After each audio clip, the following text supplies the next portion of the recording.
Salam aleyküm dostlar, doğanlar. Tazalığımız var.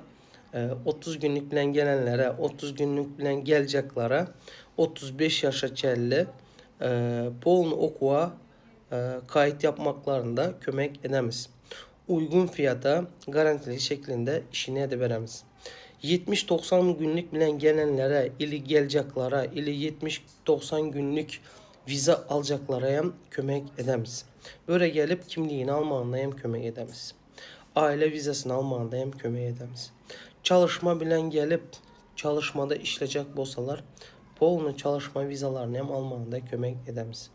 Opşim okul, kimlik bilen gelecek, aile vizesi bilen gelecek hemme vizalarında almağında kömək edemiz. Garantili şeklinde dokumentlarını toplap konsulluğa koyup vizalarını alıp veremiz.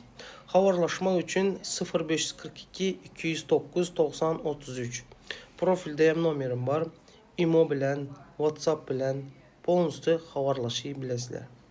Görüşmek üzere, hoşça kalın, geç kalmayınlar.